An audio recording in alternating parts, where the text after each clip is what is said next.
Hi, it's Darnell at Wave Oven Recipes, and today I'm going to be trying an apple pie in the Gourmia French door air fryer oven. So we see how it does baking up the pie, and let's get cooking right now. Alright, so now let's go over the ingredients for this apple pie.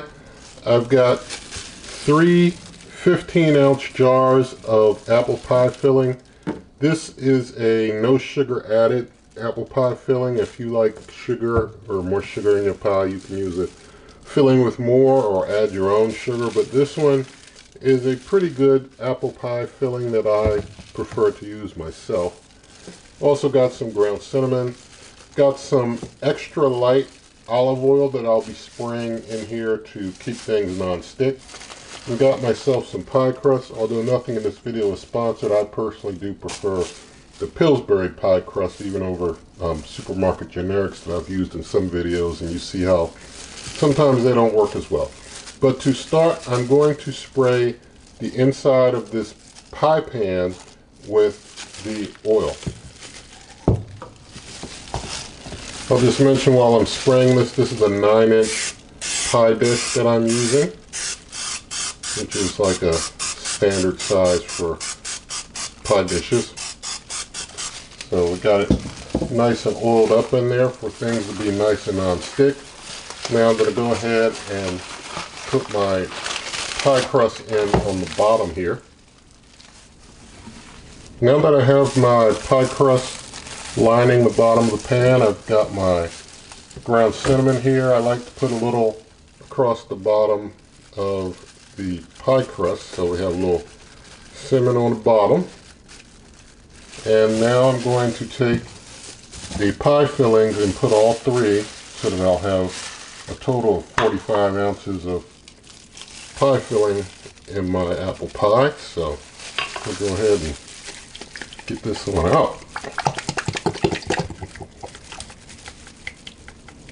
And I guess it's easier if you just take a spoon and just spoon it out. So there we go. So I'll go ahead and get the others out. Now that I've got all the pie filling out, I'm going to take some more of my ground cinnamon and sprinkle that across the top of the pie filling here.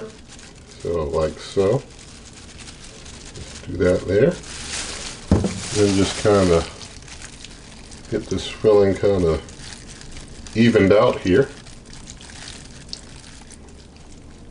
Now I'll take my second pie crust, put it over the top of the pie.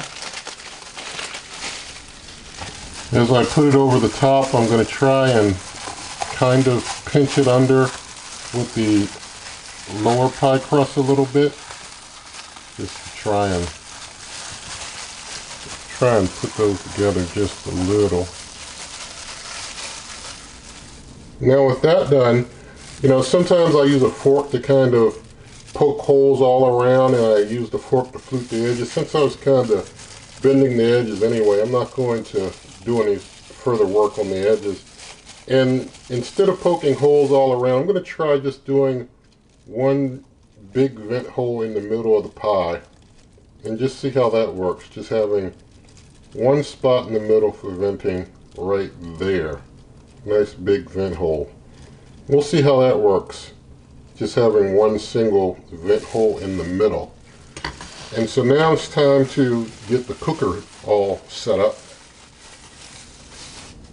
So now I'm going to cut the cooker on, and I'm going to set it to bake and set it to 425 degrees cooking temperature and set the cooking time to 35 minutes, and we'll hit start.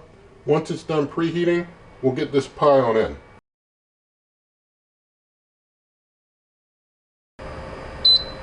Alright, so the preheat is finished.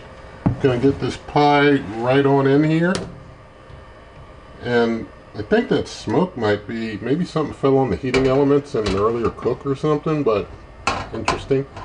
But I've got a pie pan on the middle rack there, not a pie pan, a baking pan on the middle rack there. Using the baking pan instead of the wire rack because that wire rack seemed like it might have a little difficulty holding that much weight. So the bake pan should be able to hold the pie dish just fine. And if the top looks like it's getting a little brown, I do have a rim protector that I'll throw on later. But for now, I'm going to let it go like this, and I'll bring you back if I need to do any more later. Alright, so 10 minutes have passed. Got my rim protector here to protect the edges of the pie. So I'm going to go ahead and hit pause, open up, and put that in. And you see when I opened, no smoke came out, so whatever was on those heating elements is burnt off, thank God. But we go ahead and continue to cook like that, and I guess I'll bring you back in 20 minutes.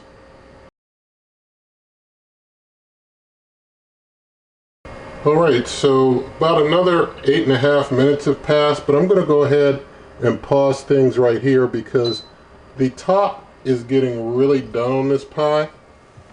And, you know, it's not like anything's really leaking out or anything, like it's, you know, overdone or anything like that. So what I'm going to do, I mean, none of the filling is like, you know, shooting out the top like it's super hot in there. But what I want to do, I'm going to take some foil and put it on top of that pie. I guess I could spin the pie, but I feel as if it's getting hot all over on this pie, on the top. It's getting, you know, like they're burnt on top all over.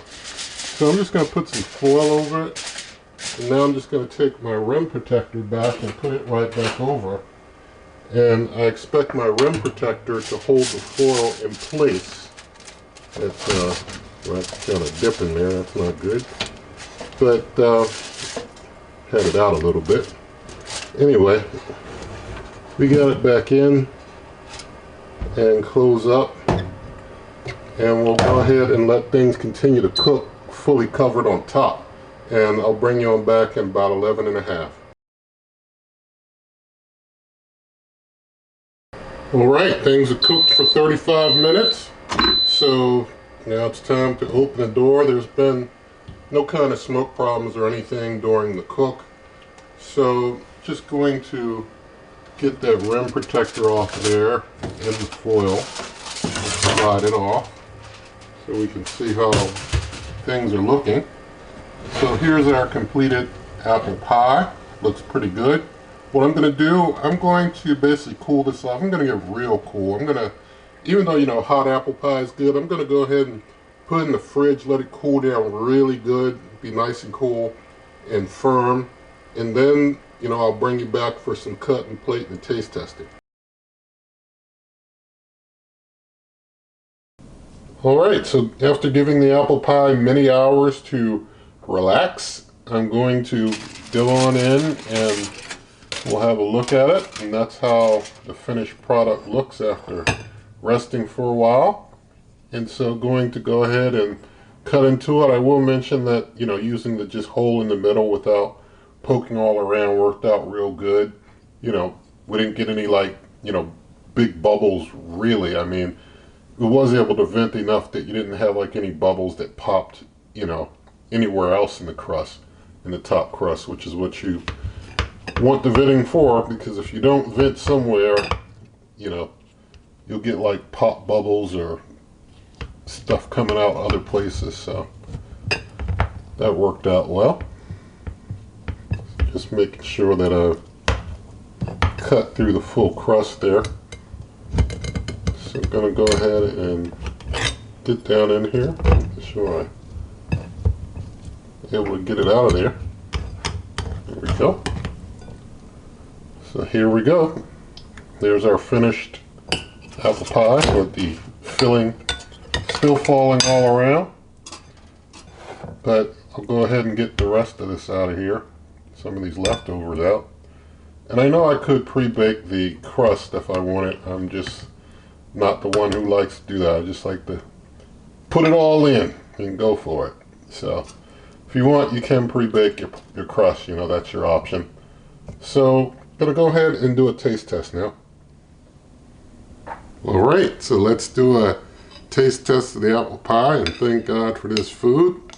So getting on in here, I'm going to do a taste.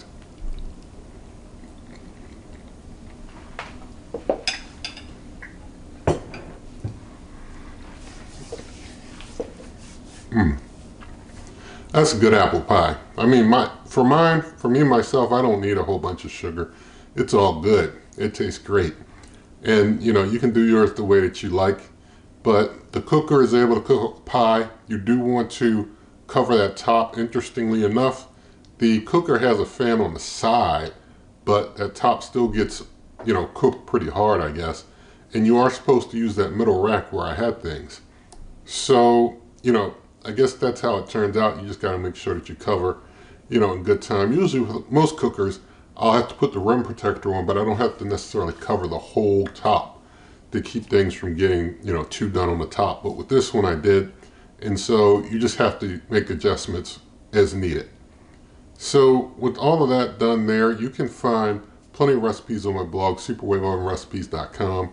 In the cookbook, you can find that in the video description. And also you can find other ways to help the channel in the video description. And if you did like this video, please give it a thumbs up, share the video with a friend, leave your comments, subscribe, hit that notification icon, and good eating.